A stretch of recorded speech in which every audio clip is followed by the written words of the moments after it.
Halo semuanya, terima kasih atas waktunya. Jadi pada kesempatan kali ini, kami dari kelompok eh, PT SSS, pertama-tama perkenalkan saya sendiri, saya Kenneth. Saya Alim Khorri Dharma. Saya Kelvin. Nah, jadi di sini kelompok kami akan mempresentasikan hasil riset lapangan kami. Jadi, topik yang kami angkat adalah analisis penerapan selling and sales management pada PT SSS. Jadi, kenapa kami memilih perusahaan ini? Karena PT SSS itu adalah contoh menarik bagaimana manufaktur lokal bertahan di tengah gempuran produk impor melalui manajemen penjualan yang umum. Nah, jadi kita mulai dulu dari latar belakangnya. Jadi, kalau diperhatikan di jalanan, jumlah mobil itu semakin banyak. Jadi, di sini data menunjukkan bahwa penjualan kendaraan di Indonesia itu mencapai angka fantastis, yaitu 900.000 hingga 1 juta unit per tahunnya. Nah, angka ini secara langsung mendorong permintaan layanan cuci mobil yang tumbuh sekitar 7 hingga 10% setiap tahunnya. Nah, namun, masalahnya adalah 80% usaha cuci mobil di Indonesia itu masih menggunakan alat manual. Nah, mereka itu masih memakai tenaga manusia sepenuhnya. Hal ini tentunya menciptakan celah pasar atau market opportunity yang sangat besar untuk masuknya teknologi otomatisasi. Nah, jadi kenapa manual itu jadi masalah sih? Jawabannya ada di efisiensinya. Jadi coba bayangin aja, cuci mobil manual itu butuh waktu 10 hingga 20 menit. Sedangkan kalau antrian panjang, terus habis itu ngebuat pelanggan itu malah kabur.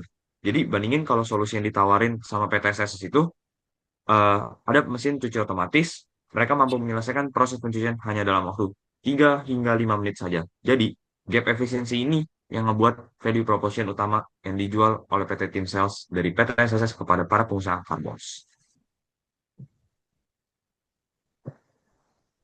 Nah, jadi eh, berangkat dari peluang tersebut, riset kami merumuskan ada 5 masalah utama yang ingin kami bedah. Jadi yang pertama itu ada profil dan posisi strategis. Jadi apa sih keunggulan kompetitif dari PT SSS di pasar? Terus yang kedua eh, ada di struktur organisasi. Jadi mekanisme koordinasi dan pembagian tugas tim sales yang efektif itu gimana sih? Terus ada strategi distribusi. Jadi pendekatan pendekatan inilah eh, edukatif dan proses konsultatif. Terus ada sistem manajemen. Jadi perspektif, lingkungan teknik, kontrol penjualan via WhatsApp bisnis. Dan terakhir ada di motivasi timnya. Jadi bagaimana cara mereka memobilisasi tim untuk mencapai target.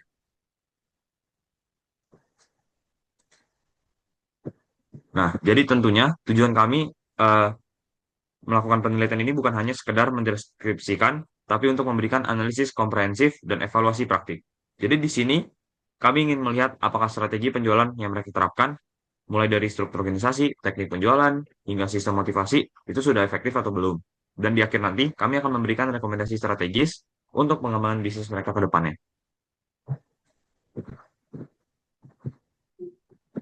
Nah, jadi apa sih PT SSS itu? Jadi kita di sini mari berkenalan dengan objek penelitian kami yaitu PT SSS. Jadi mereka itu bukan pemain baru. PT SSS itu udah berdiri sejak tahun 1996 sebagai manufaktur lokal yang berlokasi di Tangerang. Nah, visi mereka itu sangat ambisius. Mereka ingin menjadi manufaktur terkemuka di Indonesia dengan kualitasnya dunia. Salah satu poin yang sangat menarik bagi kami adalah nilai lokalnya itu loh. Nah, mereka itu sangat bangga menyebut produk mereka sebagai karya anak bangsa dan bahkan aktif bekerjasama dengan Direktorat Pembinaan SMK untuk program magang siswa. Nah, ini tentunya menjadi nilai emosional tersendiri saat berjualan. Nah, lalu apa saja sih yang mereka jual? Jadi ada 3 kategori utama. Yang pertama itu ada robotic car wash SC306. Jadi mesin cuci ini adalah flagshipnya produk mereka. Jadi mesin cuci otomatis canggih tanpa sentuh manusia. Lalu ada single post lift atau hidrolik cuci mobil. Kita biasa nyebutnya hidrolik cuci mobil. Jadi ini produk yang paling umum ditemui di tempat cuci mobil. Terus ada terakhir tipe SL40 atau SL60 type e-track. Nah, jadi ini adalah solusi lain untuk efisiensi bengkel atau cuci mobil. Nah, bagaimana strategi mereka menjual produk-produk teknik ini? Nah, selanjutnya akan dijelaskan oleh rekan-rekan saya secara detail. Ya, mungkin sebelum masuk ke strategi penjualan, kita bakal masuk terlebih dulu ke struktur organisasi yang ada itu. Nah, mungkin bisa dilihat pada PPT, struktur organisasinya sangat ramping, yang mana dipimpin oleh Bapak Victor Toto selaku Head of Sales and Marketing, dan di bawahnya ada pemisah yang jelas yaitu Bapak Bagas di marketing dan Bapak Jovan di sales. Tim sales lapangan didukung oleh staf seperti Desi, Gilbert, Leo, Anton, dan Ardi. Struktur yang ramping ini membuat koordinasi sangat cepat, tidak bertele-tele akan birokrasinya. Oke, lanjut ke slide selanjutnya yaitu target dan juga kontribusi produk. Yang menarik dari slide ini adalah komposisi penjualannya. 60% omset datang dari mesin hidrolik. Lalu, kenapa 60%-nya datang dari mesin hidrolik? Karena harganya terjangkau dan pasarnya sangat luas. Mulai dari cuci mobil pinggir jalan sampai yang besar. Lalu disusul oleh 30%-nya yaitu robotik car wash. Walaupun unit yang terjual lebih sedikit, nilai per unitnya sangat mahal. Ini menyasar investor besar yang ingin bisnis premium.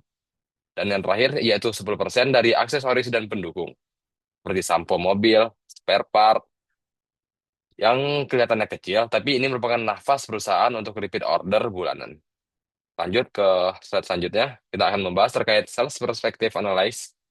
Sekarang kita bedah perspektif penjualannya PT SSS. Menggunakan desain struktur yang tersentralisasi namun mobile. Artinya, data dipusatkan di kantor, tapi orang-orangnya aktif jalan. Strategi go to marketnya adalah direct selling. Mereka langsung menjual ke pemilik usaha atau end user. Kenapa tidak lewat distributor? Agar tidak ada distorsi informasi teknis dan bisa membangun hubungan emosional yang kuat dengan klien. Tim sales dilatih untuk bisa ngobrol luas, baik dengan investor pemula maupun pengusaha senior. Lalu lanjut ke lingkungan penjualan. Mereka memiliki keunikan yang disebut open factory. Karena kantor dan pabrik ada di satu lokasi, sales bisa langsung mengajak calon pembeli melihat proses produksi. Ini ampuh banget buat membangun kepercayaan. Tantangan utamanya apa? Produk impor. Banyak mesin Cina yang harganya lebih murah. Disinilah strategi edukasi dan kompetisi bermain sales PT SSS tidak. Disinilah strategi edukasi dan juga kompetisi bermain. Sales PT SSS tidak perang harga, tapi perang kualitas dan jaminan spare part. Buat apa murah kalau rusak? Susah cari suku cadangnya. Itu narasi yang mereka bawa. Lalu lanjut ke sales technique analysis, yang mana dibagi menjadi 6 siklus penjualan. Ada 6 tahapan siklus penjualan. Yang pertama yaitu prospecting, di mana tim marketing menyaring data dari iklan Facebook atau Instagram. Jadi, sales terima leads yang sudah matang. Lalu dilanjut dengan pre-approach. Sales kepo dulu, riset lokasi dan profil calon pelanggan. Lalu disusun dengan yang ketiga yaitu approach, needs, dan assessment. Ini kuncinya. Pendekatannya konsultatif, sales nanya, luas lahan Bapak berapa, budget berapa, target pasarnya siapa, dan baru disarankan produk yang cocok. Lalu setelah itu bakal langsung ke presentation, di mana sales akan melakukan demo produk dan hitung-hitungan ROI. Balik modalnya kapan sih kira-kira kalau begini, begini, begini. Lalu akan ditutup dengan closing, yaitu negosiasi harga dan tanda tangan SPK. Nah, setelah melakukan closing, tim sales juga masih aktif melakukan follow up after sales. Ini bertujuan untuk memastikan barang sampai dan terpasang dengan baik. Oke, lanjut ke sales management analysis. Di sini mungkin terdapat 3 poin utama. Yang pertama yaitu planning, di mana mereka punya peta wilayah potensi tahunan.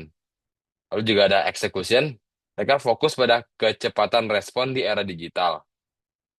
Telat balas chat 5 menit saja, pelanggan bisa pindah ke kompetitor. Lalu lanjut dengan yang terakhir yaitu eksekusi. Mereka fokus pada lalu lanjut yang terakhir yaitu kontrol. Setiap Jumat ada weekly meeting. Di sini dibedah. Kenapa sih minggu ini closingnya dikit? Apa masalah yang ada di lapangan? Dan evaluasi mingguan, bukan bulanan, supaya cepat bisa diperbaiki. Oke, lanjut ke sales control analysis. Di sini kita bagi menjadi 4 poin utama yang bisa disingkat menjadi ukur. Yang pertama adalah U, atau upaya kinerja. Semuanya dipantau lewat WhatsApp bisnis terpusat. Jadi, bos bisa lihat langsung chat sales ke konsumen, dan ini pastinya transparan banget. Lalu yang kedua adalah K atau kompensasi, yaitu merupakan gaji pokok dan insentif closing. Tapi ada juga apresiasi informal seperti pujian di grup untuk menjaga mental. Lalu selanjutnya adalah yang kedua yaitu unit organisasi. Struktur tim yang lean mempermudah koordinasi antara marketing, sales, dan teknisi, sehingga pengawasan proses penjualan menjadi lebih terfokus dan efisien. Dan yang terakhir adalah R atau responsif. Tim dituntut untuk adaptif. Kalau pasar lagi lesu, strateginya harus cepat berubah. Dan tim mampu merespon kebutuhan pelanggan dengan cepat dan menyesuaikan pendekatan penjualan sesuai dinamika pasar, terutama melalui edukasi teknis dan solusi fleksibel. Lanjut ke slide selanjutnya yaitu motivation, multiplication, dan mobilization. Yang pertama di sini adalah motivation. Di sini kita sebagai bos harus memicu energi sales, harus semangat dulu. Motivasi membuat tim sales ingin bekerja dengan semangat. Tanpa motivasi, mobilisasi dan multiplikasi tidak akan efektif karena tim punya dorongan internal maupun eksternal. Lalu yang kedua yaitu mobilization, alat untuk bergerak. Setelah termotivasi, tim membutuhkan dukungan nyata, alat jual, materi marketing, pelatihan dasar, hingga leads. Mobilization memastikan motivasi tadi bisa diwujudkan dalam tindakan. Dan yang ketiga itu multiplication yang memperbesar dampak. Kompetensi yang sudah terbentuk kemudian diduplikasi melalui mentoring dan coaching. Multiplication memastikan performa tidak hanya bertahan, tapi tumbuh dan menyebar ke seluruh tim. Dan dilihat di sisi kanan ada seperti segitiga yang mana menunjukkan bahwa ketiga proses tersebut saling bahu membahu untuk mendapatkan peran sales yang sangat efektif.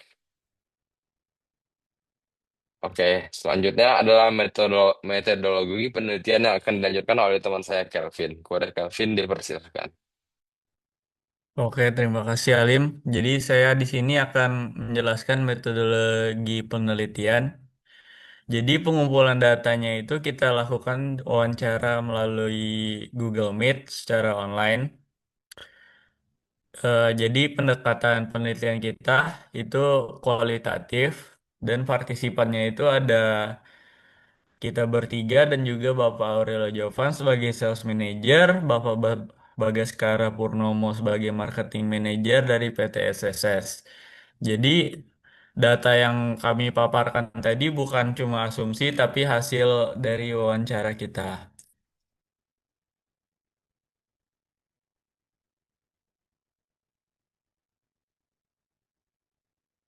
Nah, ada tiga temuan kunci atau temuan utama dari riset yang telah kita lakukan. Jadi ada integrasi kuat antara marketing dan juga sales.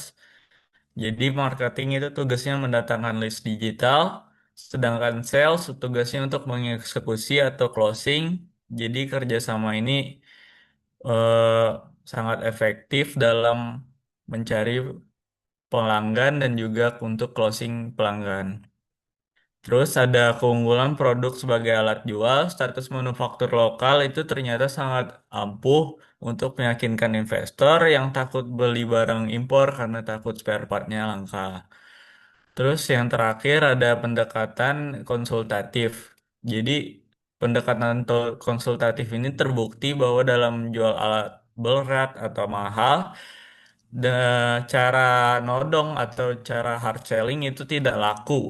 Jadi pelanggan itu butuh diedukasi dulu baru mereka mau beli.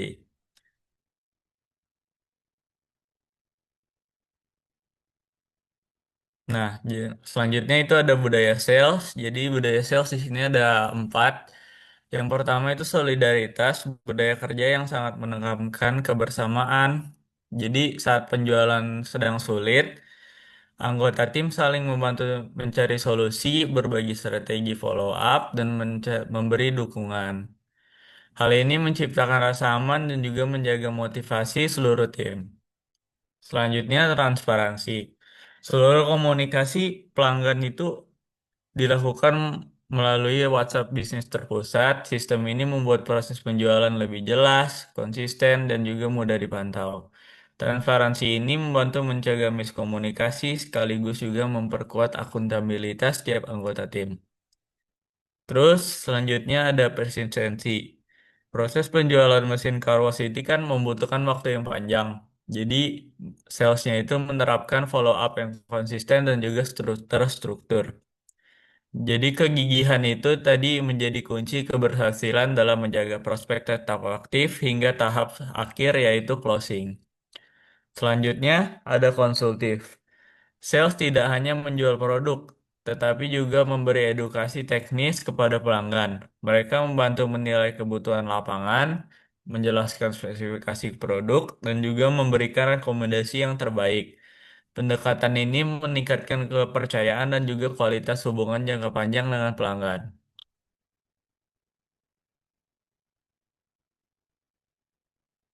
Nah, selanjutnya ada sumber leads yang mendorong target penjualan.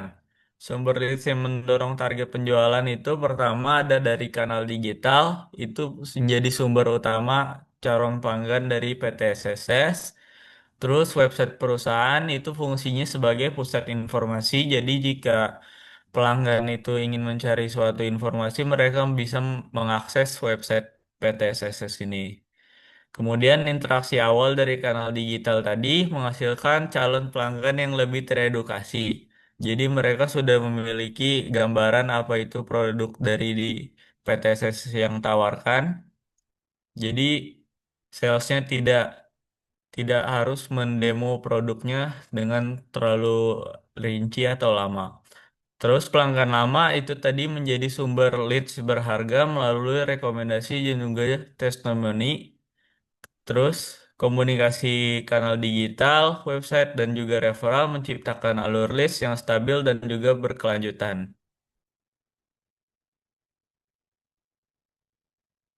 Nah, untuk lingkungan penjualan secara ringkas itu terbagi menjadi dua, yaitu internal.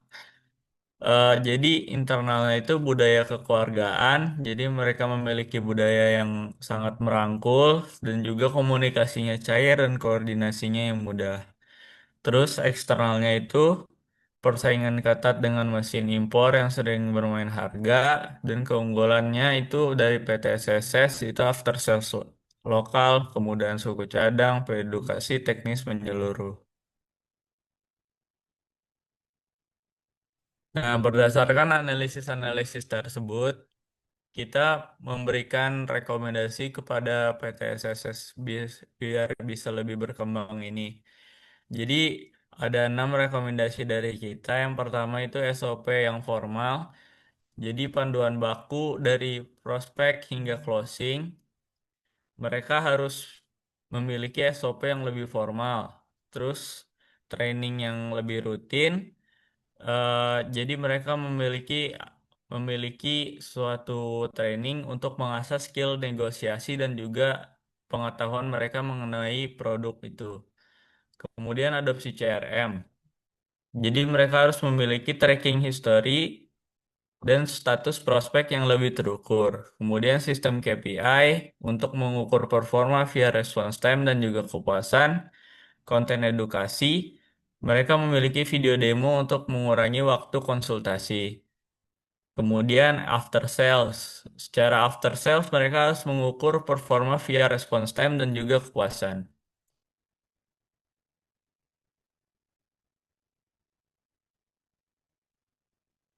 Nah, kesimpulannya, secara keseluruhan PTSS ini menunjukkan implementasi sales management yang kuat melalui pendekatan konsultatif, kemampuan edukatif, dan juga orientasi hubungan jangka panjang dengan setiap pelanggan.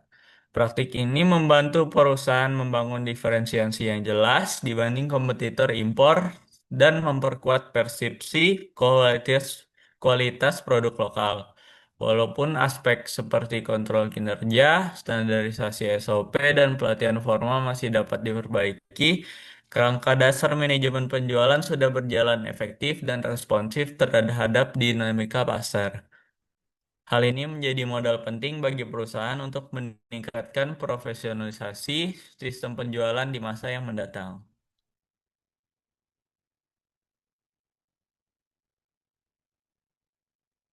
Kemudian ini adalah gambaran alur kerja harian dari PT SSS. Jadi jam 8 sampai jam 10 itu respon inbound lead dari media sosial dan WhatsApp bisnis dikerjakan oleh tim sales. Terus koordinasi produksi pantau status pesanan dan kunjungan lapangan instalasi itu jam 10 sampai jam 3. Kemudian dari jam 3 sampai jam 5 ada evaluasi harian dan follow up database pelanggan yang lama.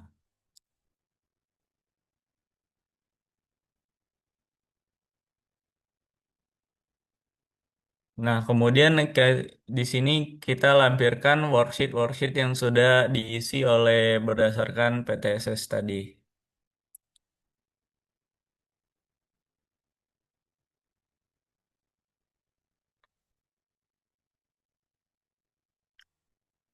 Oke, demikian presentasi dari kelompok kami. Terima kasih atas perhatian kalian semuanya dan teman-teman semua. Mungkin segitu aja.